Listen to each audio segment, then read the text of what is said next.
आइए मैं आपके सामने कुछ उलमा की ज़िंदगी रखूं कि जब इंसान के पास इल्म दीन आता है तो उसकी ज़िंदगी कैसे गुजरती है, उसकी ज़िंदगी कैसे निखरती है। पहले नंबर पर मैं अपने इमामुल अइम्मा, सिराजुल उम्मा, काशिफुल गुम्मा, करोड़ों हनफियों के इमाम, अल्लाह अकबर, अल्लाह की हुज्जत, अल्लाह की दलील, सैयदना नुअमान बिन साबित, सैयदना इमाम आज़म अबू हनीफा हम जिनको कहते हैं। ये इमाम आज़म अबू हनीफा कौन है? दाता अली हुजवेरी के ये इमाम है, गरीब नवाज के ये इमाम है, महबूब इलाही के ये इमाम है, साबिर कलियर के ये इमाम है, सैयदना इमाम आज़म अबू हनीफा। फुरूई फ़िक़ही मसाइल में हम जिनके मुक़ल्लिद हैं वो इमाम आज़म अबू हनीफा की ज़िंदगी देखो, देखो इसको कहते हैं आलिम। और आलिम की ज़िंदगी क्या है?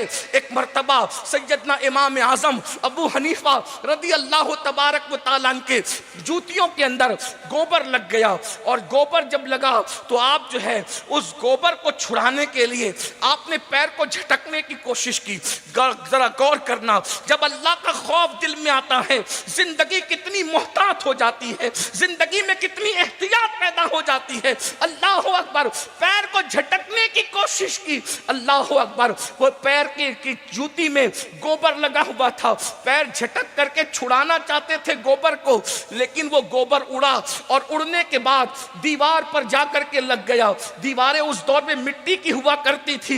इमाम आज़म अबू हनीफा ने अब वो मिट्टी की दीवार से गोबर को साफ करने की कोशिश की तो दीवार की मिट्टी का जब वो निकल गई, दीवार की मिट्टी का निकलना था। अल्लाह अकबर, ये है यख्शल्लाह की मंजिल पर फाइज लोग, ये है अल्लाह वाले लोग, ये है उलमा लोग, ये है नायबीन रसूल। अल्लाह अकबर, अल्लाह अकबर। इमाम आज़म अबू हनीफा तड़प गए, किसी की दीवार की मिट्टी मेरी वजह से गिर गई, अब उससे मुआफ़ी मांगना चाहिए। इसलिए कि हुकूकुल्लाह का मामला ये है, अगर कोई हक़ुल्लाह में कोताही करे, अल्लाह बेनियाज है, चाहे तो अल्लाह अज़ाब दे, चाहे तो उसको मुआफ़ कर दे।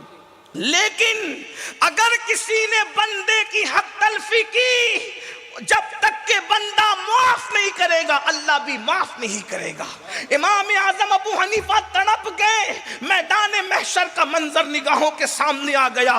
वो मैदान महशर जहां कोई किसी का पुरसाने हाल नहीं, ना माँ बेटे की पुरसाने हाल, ना भाई भाई का पुरसाने हाल, वहां कोई किसी का मददगार नहीं मगर ये कि अल्लाह जिसे इज़्न अता करे।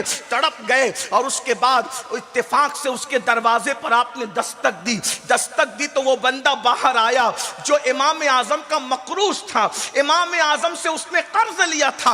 एक बात ये भी मैं तुम्हें बता दूं, हमारे बुजुर्गान दीन वो थे, इतने मालदार थे उलमा होकर कि पब्लिक उनसे कर्ज लिया करती थी, यानी कि वो ताजिर भी थे, वो आलिम भी थे।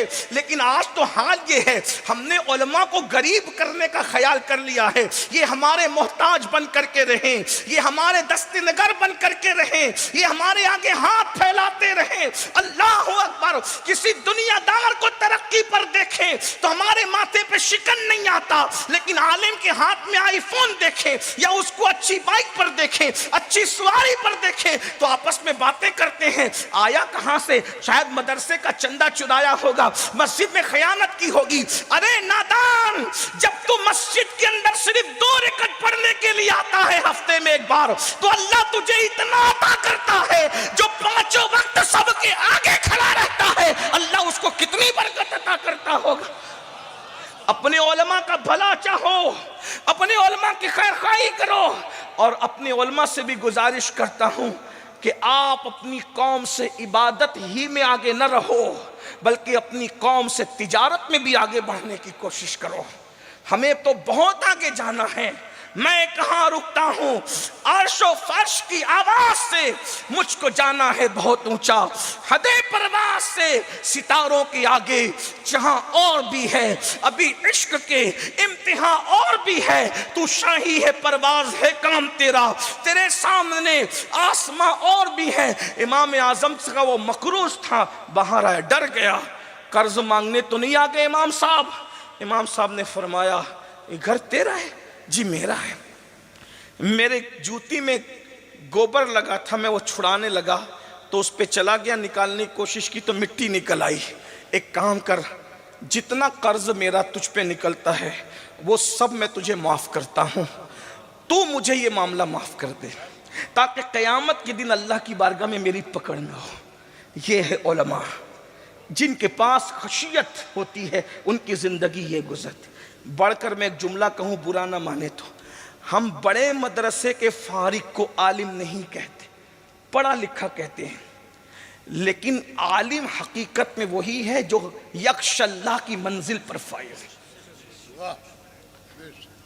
जहां यक्शल्लाह नहीं है वो पढ़ा लिखा तो है मगर आलिम रब्बानी नहीं हो सकता। वरना इब्ने तैमिया के लिए आपका क्या ख्याल है, अशरफ अली के लिए आपका ख्याल है, गंगोही के लिए आपका क्या ख्याल है?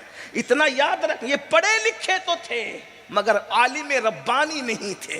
अगर आलिम रब्बानी होते तो अल्लाह का खौफ होता, और अल्लाह का खौफ वाला तो एक आम आदमी की हक तलफी नहीं करता, वो रसूल की हक तलफी कैसे कर सकता?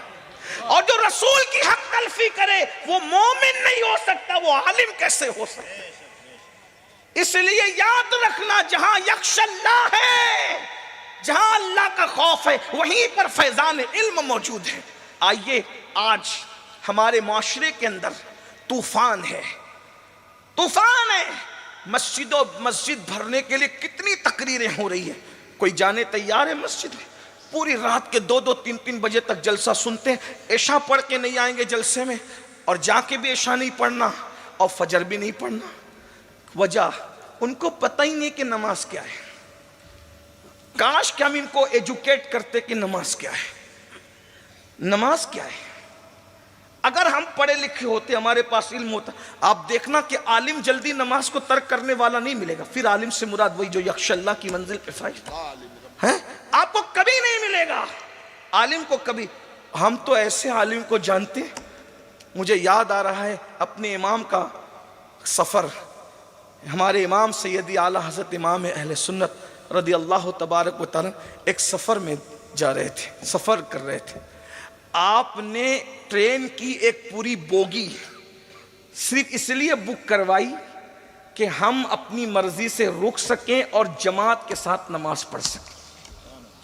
और मुझे जहां तक याद आता है कि उस दौर में आपने 200 रुपये पूरी बोगी बुक करने पे खर्च की, और जब अपने भाई को या घर खत लिखा तो कहा अल्हम्दुलिल्लाह 200 रुपये वसूल हो गए कि हमने सारी नमाजें बाजमात इत्मीनान से अदा की। सफ़र में भी गौर करें, ये नमाज की अहमियत, पैसों की अहमियत नहीं, नमाज की अहमियत। इसलिए कि जानते थे इल्म वाले, पैसे रूह निकलने के बाद तिजोरियों में धरे के धरे रह जाएंगे, और कब्र में जो साथ जाने वाला है वो इंसान का अमल है।